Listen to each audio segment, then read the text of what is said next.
Hey y'all, Marcus here, and I review stuff. Today I'm reviewing the song "If I Had a Tail" by Queens of the Stone Age.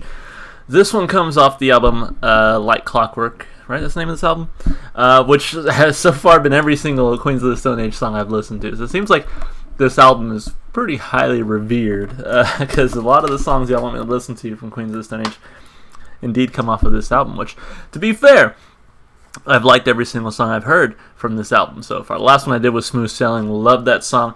It's in my rotation currently. I listen to it at least like a few times a week, So really been enjoying what I've heard from Queens of the Stone Age. So anyway, like I said, this comes with a request. So as always, if you want to request something for me to listen to, just leave it in the comments and I'll get to it eventually. But for now, let's stop talking. Let's listen. This is If I Had a Tail.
Yeah. Hey, I like that one. I just have no idea what the song's about. But wow, I really liked it, especially instrumentally. I feel like one thing that's really surprised me about Queens of the Stone Age is just how catchy some of their hooks are. Their guitar riffs, fantastic, just very, very catchy. And the song is no exception. There's just such a funky, groovy tone and element to the song that I think is just undeniable. And man, it's just it was enjoyable in that respect. I think I was also trying to parse out the lyrics there, but I don't think I actually know what this song's about. So I'm gonna need to hop on the Genius and see what they have to say. I mean, I have some guesses that I can make, but I don't know for sure. So let's see. Hopefully, Genius has something. Help me out here. Oh, look, it's the whole thing. Apparently, Alex Turner of Arctic Monkeys was on this song as well, which I think is interesting. Okay, that's kind of one thing I picked up on. Disgust and disdain for the materialistic populace reigns supreme here. And I would agree. And I think that seems to be a pretty common theme, at least throughout this album. I haven't heard too much of Queens of the Stone Age's other work, but definitely I feel like in this album there's a lot of talk about materialism and the effect that has. Anyway, let's jump into these lyrics. Gitchy, gitchy, ooh la la. Interesting. Apparently New Orleans and the Creole dialect use this French quarter speak for get sex, or a more vulgar word for vagina. So, get sex here, daddy, is what it means, apparently. I don't like that at all. In fact, I feel dirty just saying that. So, starts out with some sex. Do run, run, you won't get far. I'm machine, obsolete. The land of free lobotomy. So, they drill a hole in your head. But I think, we talk about America being the land of the free, so he takes that and he just adds the word lobotomy at the end. So the land of the free lobotomy, I think maybe saying that maybe something has to do with American culture. I'm trying not to read too much into the Genius because I do want to form my own kind of interpretation of it. But what I'm taking away from this is that it's sort of conformity is sort of the American way, I guess, is what he's saying. So it's the land of the free lobotomy. You lobotomize yourself and you kind of are limited on how you can think. I want to suck, I want to lick, I want to grind, I want to spit. That one's it's very sexual. And there's not much else to say about that. This line actually really surprised me. Tears of pleasure, tears of pain, they trickle down your face the same. I thought that was really interestingly written line there. I don't know what the hell he's saying with it, but I just really like the way it sounds. It sounds just very smart, It's how you look, not how you feel. A city of glass with no heart. So I think that goes back to that materialism there. People are all about how they look, but so rarely about how we feel. And then so that the feeling kind of goes with the part where it says a city of glass with no heart. So this city, it's all material, right? There's no heart to it. If I had to tell, I'd own the night. If I had to tell, I'd swat the flies. So, according to Genius, this one I'm lost here, but according to Genius, the only thing keeping him from being a literal creature of the night is the lack of a tail. If he were actually a wild animal, he'd use his instinct and his tail to swat away any minor annoyance without that. I guess that kind of makes sense. I don't know if there's really a whole lot of making sense about this song without help from the artists themselves, talking about what they were kind of thinking as they wrote it. But then we go back to get you, ooh la la. Do run, run, you won't get far. Animals in the midnight zone. When you own the world, you're always home. I love that line too. That was a really clever line. When you own the world, you're always home. That's neat. That's a neat line. Get your hands dirty, roll up them sleeves. Brainwashed or true believers buy flashy cars, or he says flash cars. Buy flash cars, diamond rings, expensive holes to bury things. I'm machine obsolete in the land of the free immortality. So yeah, it sounds like he's not too happy with the materialism of the world, buying flashy cars and diamond rings and things like that. And he even says here, these are just expensive holes with which to bury things. And I think in that sense, you bury sort of your personality, you bury your demons in these riches. You know, you kind of use them to replace any sense of personality or what have you. I'm machine obsolete in the land of free immortality. If I had a tail, I'd own the night. If I had a tail, I'd swat the flies.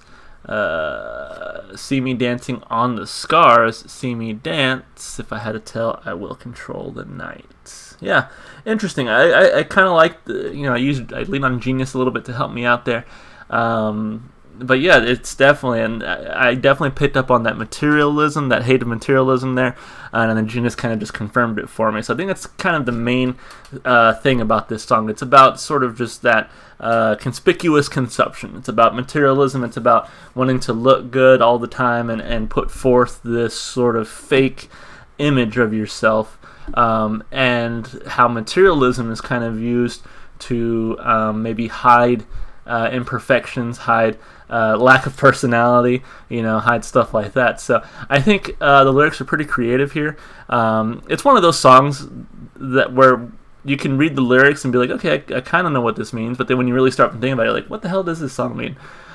So it's kind of out there enough to really make you have to think about it, but it's also clear enough to where you can kind of enjoy the song without having to think too much whether you're right in your lyrical interpretation. So I think lyrically I give it 2 thumbs up. I think the writing here is really strong, and it seems to fit with the narrative of the rest of the album. As far as instrumentation goes, that's where I feel the strongest part is the strongest part of this song. Like I said, the guitar riffs that they write and just the groove they're able to make throughout the song is really enjoyable, and I think that's what's going to keep me coming back. It's just kind of something you can really jam out to and kind of bop your head to. Josh Holmes sounds great, as he always does.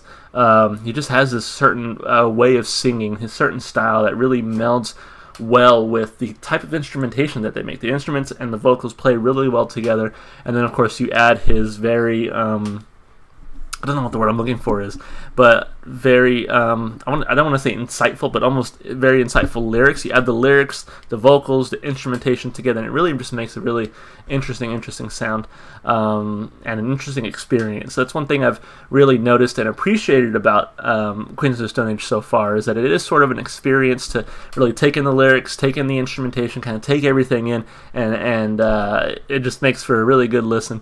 And all that to say, really enjoyed the instrumentals here. I give it 2 thumbs up. And then as far as replay value, you know, I already told you guys at the beginning of the video, Smooth Sailing really has made its way into my rotation. I've really been enjoying that song. I can see this one making its way into the rotation too. I think it's going to have to grow on me maybe just a little bit more to get the same play time as Smooth Sailing does, because that song is just so groovy. You know, it's just such a good song. And this definitely has its own groove to it that I really enjoy, but I just think it's maybe not as strong as Smooth Sailing. So like I said, it might have to grow on me a little bit more just to get the same amount of play time, but otherwise I really enjoy it and I can't wait to hear it again. So I'll give it like a 1.5 thumbs. I gave Smooth Sailing 2 thumbs. I'll give this one a 1.5 thumbs. So anyway, that's it for the video. Really enjoyed this one. I really appreciate you guys suggesting Queens of the Stone Age, and having done these videos, you guys have suggested more Queens of the Stone Age, which I will definitely get to at some point. But if there's anything I'm missing so far, please let me know in the comments. I'll add it to my list. But that's it for me. If you enjoyed the music, please go support the artist. Go listen to their music wherever you can. One place you can definitely check them out is in my Spotify playlist in the description below. It's got every song I've listened to so far on my channel. Makes for a really interesting sit-down listen session. So go check it out. And if you want to support me, just the normal stuff you do on YouTube. You know, like and subscribe and comment, whatever. So that's it. Hope you guys are staying safe. Hope you guys are washing your hands and doing all that stuff. So anyway, I hope to see you guys in the next video. Goodbye.